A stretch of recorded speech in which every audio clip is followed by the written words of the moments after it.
তালেবান সরকারের আমন্ত্রণে আফগানিস্তান সফরে গিয়েছিলেন বাংলাদেশ খেলাফত মজলিসের আমির মাওলানা মামুনুল হক সহ দেশের শীর্ষস্থানীয় ৭ জন আলেম। এবং প্রথম আলোর সঙ্গে এর পরে তিনি একটি সাক্ষাৎকার দিয়েছেন মাওলানা মামুনুল হক। সেখানে তিনি বলেছেন যে আজকের দুনিয়া যেটা মনে করে ইসলামী শিক্ষায় শিক্ষিতরা সমাজ রাষ্ট্র পরিচালনায় অক্ষম, আমরা সেখানে দেখলাম নিরেট মাদ্রাসা শিক্ষায় শিক্ষিতরাই সব মন্ত্রণালয় রাষ্ট্র পরিচালনা করছে, এতে আমাদের আত্মবিশ্বাস অনেক বাড়িয়ে দিয়েছে। অবশ্য মেয়েদের উচ্চশিক্ষার সুযোগ না থাকার তিনি সমালোচনা করেছেন বলে এই সাক্ষাৎকারে তিনি জানিয়েছেন যে সেখানে তিনি একটি সমালোচনা করেছেন। এই যে আমাদের ধর্মভিত্তিক রাজনৈতিক দলগুলোর একজন নেতা এবং একজন শীর্ষস্থানীয় নেতা তিনি আফগানিস্তান সফরে গেলেন এবং তারপরে তিনি বললেন যে সেখানকার যেই পদ্ধতি, যেই শাসন পদ্ধতি সেটি দেখে তাদের আত্মবিশ্বাস বেড়ে গেছে। এটা থেকে আসলে আমরা কি বার্তা পাই? বা আপনার এই প্রশ্নের উত্তর আপনি আগে যেটা জিজ্ঞেস করলেন আমার সহ আলোচককে, যে জামাতের ক্ষমতায় আসলে কি হবে বা আজকের আলোচ্য বিষয়ের আলোকে উত্তর দিতে চাই। গণ অভ্যুত্থানের পরই আমাদের অনেক রাজনৈতিক দলের কাছে সংস্কারের একটা আকর্ষণীয় মডেল হয়ে গেছে মনে হচ্ছে আফগানিস্তান। আমরা বিশ্বের অন্য দেশগুলো বাদ দিয়ে আফগানিস্তানের দিকে বেশি মনোযোগী হয়ে পড়েছি।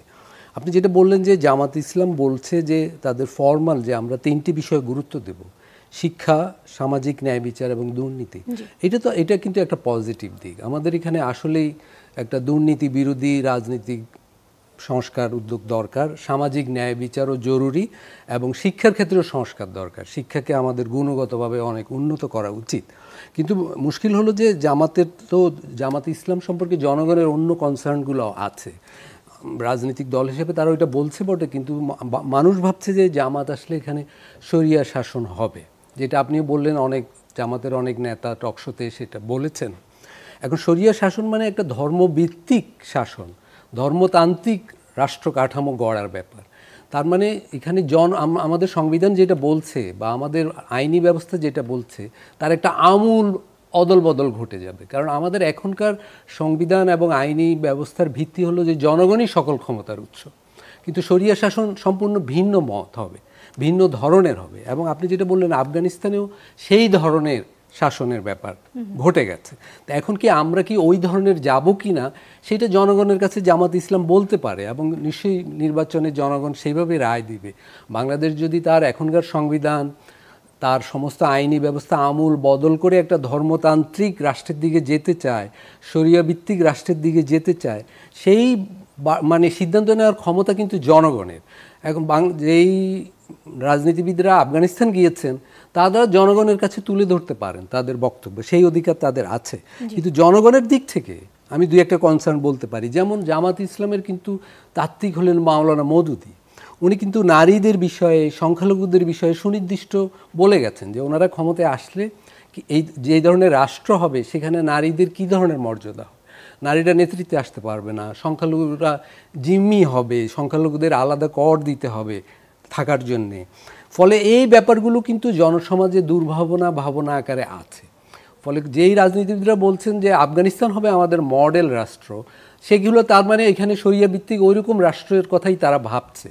তার মানে তিনি এটাও বলেছেন যে বাংলাদেশের ৭০ থেকে ৮০% মানুষ শরিয়া শাসন চায়। এটি একটি ঐকমত্য কমিশন থেকে জরিপ চালানো হয়েছিল এবং সেই জরিপের ফলাফল এইটা আমি অবশ্যই এটা ভিন্নমত পোষণ করি। বাংলাদেশের মানুষ কি চায়, আমরা জনগণের নামে বিভিন্ন দল বিভিন্ন কথা বলে, জনগণ কি চায় সেটা একটা সুষ্ঠু নির্বাচন হলেই কেবল আমরা জানতে পারবো। এবং জনগণের কাছেই সবগুলো রাজনৈতিক দলের যাওয়া উচিত এবং খুলে বলা উচিত। মানে আমি বলছি আমাদের এখানে যে গুপ্ত সংস্কৃতি সেইটা যেন না হয়। একটা রাজনৈতিক দল সত্যিকার অর্থে কী চায় জনগণের সামনে সেটাই তুলে ধরা উচিত, নির্বাচনী ম্যানিফেস্টোতে সেটাই থাকা উচিত এবং সেই অনুযায়ী জনগণের সিদ্ধান্ত নেওয়ার সুযোগ দেওয়া উচিত। সেদিকে কি আমরা এগোচ্ছি? আমি এখানে মনে করি যে আমরা বলছি একটা, করছি একটা। দেখুন, আওয়ামী লীগ যখন 15 বছর আগে নির্বাচনে অংশ নিয়েছিল তারা কিন্তু 15 বছর যা করেছে সেটা বলেনি, তারা অন্য কিছু বলে ম্যানিফেস্টোতে ছিল, ম্যানিফেস্টোর পরে ধারে কাছেও যায়নি। এবং 91-এর পরে 3 জোটের রূপরেখার আলোকে যখন নির্বাচন হচ্ছিল সবাই বলেছিল 3 জোটের রূপরেখা আমরা বাস্তবায়ন করব, কিন্তু কোনো দল সেটা করেনি। এবং দেখুন 24-এর গণ অভ্যুত্থানের পরেও আজকে এই যে বললেন আপনি আফগানিস্তান, শরিয়া আইন, এগুলো কিন্তু 24-এর গণ অভ্যুত্থানের কোনো এজেন্ডা ছিল না।